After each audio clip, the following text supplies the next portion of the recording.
तो हेलो दोस्तों, कैसे हैं आप सब। आशा करते हैं आप सब बढ़िया होंगे और स्वस्थ होंगे। चलिए हम लेके आए हैं आज आपके लिए नई धमाकेदार वीडियो। लॉरेंस बिश्नोई के नाम ने तो पूरे देश में गदर मचा दिया। जहां कहीं भी देखो यही सुनने में आता है कि लॉरेंस के नाम पर किसी ने फोन पर धमका दिया, किसी ने मैसेज करके धमकाया, कहीं लॉरेंस का कोई आदमी निकला, कोई खुद को लॉरेंस का आदमी बता रहा है। लॉरेंस बिश्नोई के नाम पर धमकियों की बाढ़ आ चुकी है। सलमान खान को लॉरेंस बिश्नोई गैंग से 2 बार धमकी मिल चुकी है। अब तक 2 आरोपी गिरफ्तार हो चुके हैं कहा जा रहा है। सलमान खान के करीबी और बाबा सिद्दीकी के बेटे जिशान सिद्दीकी को भी 2 बार धमकी मिली है। 2 आरोपी गिरफ्तार हुए हैं। बिहार के निर्दलीय सांसद पप्पू यादव का तो लॉरेंस से मिली धमकी के बाद ऐसा हाल है कि जो पप्पू यादव लॉरेंस को 2 टके का अपराधी बता रहे थे, वो खुद कह रहे हैं कि उनकी सुरक्षा बढ़ा दी जाए। इसी तरह से stand up comedian Munawar Faruqui को भी लॉरेंस गैंग से धमकी मिल चुकी है। पुलिस जांच में जुटी है। अब इसमें नया नाम जुड़ गया है, खुद को बाल संत बताने वाले 10 साल के अभिनव अरोड़ा का। अभिनव अरोड़ा के परिवार ने भी लॉरेंस गैंग से धमकी मिलने का दावा कर दिया है। पुलिस ने शिकायत दर्ज कर ली है। जाहिर है कि यह लॉरेंस बिश्नोई का खौफ ही है जो इस वक्त ट्रेंड कर रहा है। जो लॉरेंस बिश्नोई खुद गुजरात की साबरमती जेल में बंद है, उसके नाम पर धमकी मिलने की बातें हो रही है। लेकिन लॉरेंस बिश्नोई के गैंग से जिसे सबसे ज्यादा धमकी मिली है, जिसे सबसे ज्यादा खतरा बताया जा रहा है, वो हाई प्रोफाइल नाम सलमान खान का है। बाबा सिद्दीकी के मर्डर के बाद सलमान खान को 2 बार डायरेक्ट धमकी मिल चुकी है। हालांकि दोनों बार पुलिस ने धमकी देने वाले आरोपी को गिरफ्तार कर लिया। सलमान खान को धमकी मिलने का सबसे ताजा मामला 25 अक्टूबर का है। 25 अक्टूबर को मुंबई के बांद्रा ईस्ट में जिशान सिद्दीकी के पब्लिक रिलेशन ऑफिस में कॉल करके सलमान खान को धमकी गई। इस कॉल में फिरौती नहीं मिलने पर सलमान खान और जिशान सिद्दीकी को जान से मारने की बात हुई। इस मामले में जिशान सिद्दीकी के दफ्तर की तरफ से शिकायत की गई और पुलिस ने एफआईआर दर्ज कर जांच शुरू कर दी। आज मुंबई पुलिस ने धमकी देने के आरोपी गुरफान खान को यूपी के नोएडा से गिरफ्तार कर लिया। आगे की पूछताछ के लिए मुंबई पुलिस आरोपी को ट्रांजिट रिमांड पर ले गई है। पूछताछ में आरोपी ने सलमान और जिशान सिद्दीकी को धमकी देने की बात कबूल भी कर ली। आरोपी गुरफान खान मूल रूप से यूपी के बरेली का रहने वाला है और अभी दिल्ली के ज्योति नगर में अपने चाचा के पास रहता है। पुलिस ने आरोपी गुरफान खान के उस मोबाइल फोन को भी जब्त कर लिया है जिससे उसने सलमान खान और जिशान सिद्दीकी को धमकी दी थी। हालांकि आरोपी इस बात का सही जवाब नहीं दे पाया कि आखिर उसने सलमान और जिशान को धमकी दी क्यों। मुंबई पुलिस आरोपी को मुंबई लेकर गई है ताकि उसके लॉरेंस गैंग से किसी भी तरह के कनेक्शन की पूरी पड़ताल हो सके और धमकी की वजह का भी पता चल सके। इससे पहले बाबा सिद्दीकी की हत्या के 6 दिन बाद यानी 18 अक्टूबर को सलमान खान को 5 करोड़ की फिरौती के लिए भी धमकी आई थी। आरोपी ने मुंबई ट्रैफिक पुलिस के व्हाट्सएप नंबर पर मैसेज करके फिरौती मांगी थी और खुद को लॉरेंस बिश्नोई गैंग का मेंबर बताया था।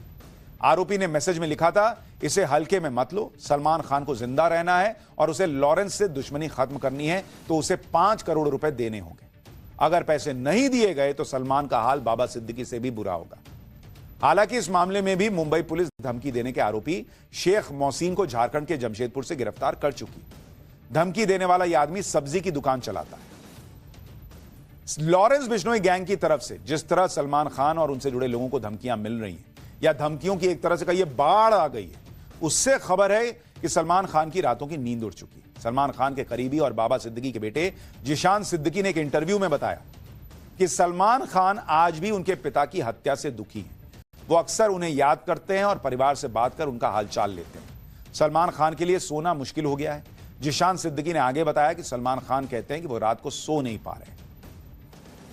जब से सलमान खान के करीबी माने जाने वाले बाबा सिद्दीकी की हत्या हुई है, तब से अटकलें भी लग रही हैं कि लॉरेंस गैंग सलमान खान तक पहुंचने में जुटा है और सलमान तक पहुंचने के लिए लॉरेंस बिश्नोई गैंग सलमान खान के सपोर्ट सिस्टम को तोड़ना चाहता है, जिसके लिए लॉरेंस बिश्नोई गैंग सलमान खान के करीबियों को नुकसान पहुंचाकर उनके मन में खौफ पैदा करना चाहता है। सलमान खान के लॉरेंस बिश्नोई के टारगेट पर आने की सबसे बड़ी वजह काले हिरण के शिकार को माना जाता है। यह भी कहा जाता है कि बाबा सिद्दीकी ने ही सलमान खान को काला हिरण शिकार केस से बाहर निकलवाया था और इस केस में सभी कानूनी अड़चनों के दौरान बाबा सिद्दीकी सलमान खान के साथ खड़े रहे थे। बाबा सिद्दीकी की हत्या के पहले 2 सितंबर को कनाडा में पंजाबी सिंगर एपी ढिल्लों के घर के बाहर भी फायरिंग हुई थी। इसकी जिम्मेदारी भी लॉरेंस गैंग ने ली थी। दरअसल एपी ढिल्लों ने सलमान खान के साथ मिलकर फ्री में एक म्यूजिक वीडियो बनाया था। इसलिए एक थ्योरी सोशल मीडिया पर खूब वायरल हो रही है कि आने वाले दिनों में सलमान के कुछ और करीबी लोगों को भी यह गैंग टारगेट कर सकता है, क्योंकि जिस तरह बाबा सिद्दीकी की हत्या के बाद सलमान खान की सुरक्षा और कड़ी कर दी गई है, उसकी वजह से सलमान खान तक पहुंचना लॉरेंस बिश्नोई गैंग के शूटर्स के लिए फिलहाल तो आसान नहीं होगा। इसलिए सलमान के करीबियों पर खतरा बढ़ गया है। सलमान खान के सपोर्ट सिस्टम को तोड़ने वाली इस थ्योरी के लिए मुंबई के अंडरवर्ल्ड में टारगेट किलिंग के पुराने पैटर्न का हवाला दिया जा रहा है। जैसे पहला केस साल 1992 का है। उस दौर में अंडरवर्ल्ड डॉन दाऊद तक लोगों की पहुंच आसान नहीं थी। ऐसे में गैंगस्टर अरुण गवली ने दाऊद को डराने के लिए उसके बहनोई और हसीना पारकर के पति इब्राहिम पारकर को मरवा दिया। दाऊद के दुबई भागने के बाद से इब्राहिम पारकर ही मुंबई में डी कंपनी का कारोबार देखता था। इसी तरह का केस साल 1981 का है। पठान गैंग भी दाऊद को मरवाना चाहता था, लेकिन जब यह गैंग दाऊद को नहीं मार सका तो उसके बड़े भाई शब्बीर को मरवा दिया। लॉरेंस गैंग की तरफ से आई धमकियों की बाढ़ के बीच बाबा सिद्दीकी मर्डर केस में एक और पर्दाफाश हुआ। पिछले दिनों लुधियाना से गिरफ्तार किए गए सुजीत सिंह से पूछताछ के बाद पुलिस ने दावा किया कि बाबा सिद्दीकी मर्डर केस में लॉरेंस के भाई अनमोल ने सुजीत से संपर्क साधा था और अनमोल बिश्नोई ने ही हत्या की साजिश रची थी। अनमोल बिश्नोई ने पुर्तगाल से वर्चुअल आईडी के जरिए सुजीत से संपर्क किया। आरोप है कि इस हत्या के लिए हथियार का इंतजाम और फंडिंग अनमोल बिश्नोई ने ही करवाई। मुंबई पुलिस की क्राइम ब्रांच के मुताबिक अनमोल बिश्नोई पुर्तगाल से वर्चुअल आईडी +351 का इस्तेमाल कर सुजीत से बातचीत करता था। अनमोल ने सुजीत के 2 सहयोगियों शुभम लोंगकर और जिशान अख्तर के साथ मिलकर हत्या की प्लानिंग करने के लिए कहा। शुभम लोंगकर वही शख्स है जिसने फेसबुक पर लॉरेंस बिश्नोई के नाम पर बाबा सिद्दीकी की हत्या की जिम्मेदारी ली थी। जांच में पता चला कि सुजीत लंबे समय से जिशान अख्तर के संपर्क में था।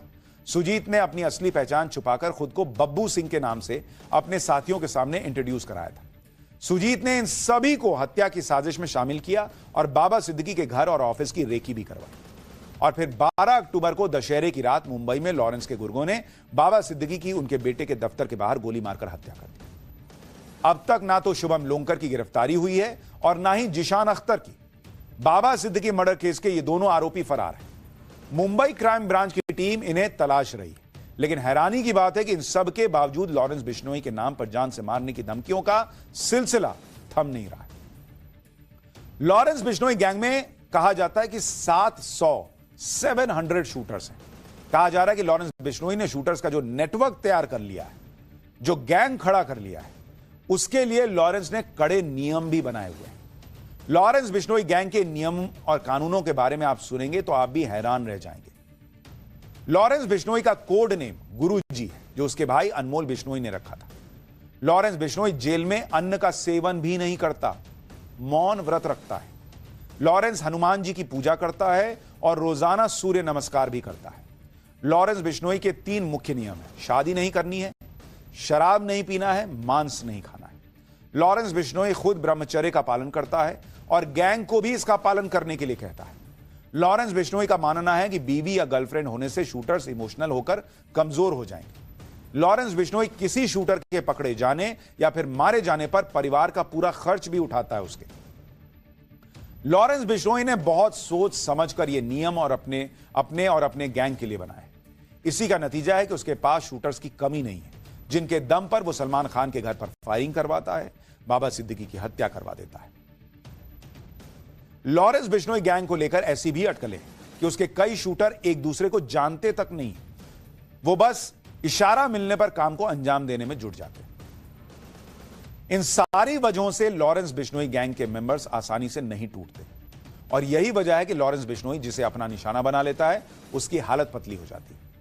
सलमान खान जो काफी पहले से लॉरेंस बिश्नोई के निशाने पर है, वो आजकल कड़ी सुरक्षा में चल रहे हैं। सलमान खान ने कल ही ऐलान किया कि वो 7 दिसंबर को दुबई में परफॉर्म करेंगे। सलमान खान को लगातार ये सलाह दी जा रही है कि वो बिश्नोई समाज से माफी मांगे। अब किसान नेता राकेश टिकैत ने भी सलमान को सलाह दी। राकेश टिकैत ने कहा है कि सलमान को बिश्नोई समाज के किसी भी मंदिर में जाकर माफी मांग लेनी चाहिए, नहीं तो लॉरेंस बदमाश है, जेल में बंद है, पता नहीं कहां से टपकवा दे। सुनिए राकेश टिकैत ने अभी 1-2 दिन पहले क्या सलाह दी थी। बिश्नोई समाज वो पर्यावरण और जीव की रक्षा करता है। उनका एक विवाद चल रहा, विवाद में ये है कि भाई जिसके खिलाफ वो हिरण मारने का केस है, उन्हें कहा कि हमारे समाज से हमारे मंदिर में कहीं पे भी जाके और सॉरी फील कर ले। अगर राइड निमटती हो तो सॉरी फील कर लो, हो जाती है गलती चलती भी, नहीं तो यार राइड चलती रहेगी, इसमें पता नहीं कौन कौन लपेटे में होगा। एक तरफ लॉरेंस बिश्नोई गैंग की धमकियां ट्रेंड कर रही हैं, तो दूसरी तरफ हर रोज लॉरेंस बिश्नोई से जुड़ी नई नई जानकारियां भी सामने आ रही। अब तक दावा किया जा रहा था कि लॉरेंस के पिता पुलिस डिपार्टमेंट में हेड कांस्टेबल थे और जेल में बंद लॉरेंस को उसका परिवार हर महीने करीब 40 लाख रुपए खर्च के लिए भेजता है।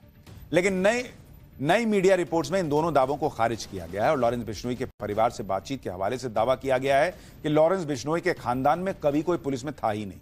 उनका परिवार शुरुआत से जमींदारी करता आया और उनके पास आज भी करीब 110 एकड़ खेती की जमीन है, जिससे हर साल करीब 55 लाख रुपए की कमाई होती है। रिपोर्ट में आगे यह भी दावा किया गया है कि लॉरेंस बिश्नोई को बचपन से अच्छे कपड़े, महंगे जूते पहनने और घुड़सवारी का शौक था। लॉरेंस बिश्नोई के रिश्तेदार के हवाले से यह रिपोर्ट में यह भी दावा है कि काले हिरण के शिकार मामले में सलमान खान अगर माफी मांग लेते तो बिश्नोई समाज उन्हें माफ कर भी देता। लेकिन अब यह मामला एक माफी के चक्कर में खिंचता चला जा रहा है। पाठशाला में अगला चैप्टर, अयोध्या में इस दिवाली ऐसा क्या पहली बार होने वाला है जो प्रधानमंत्री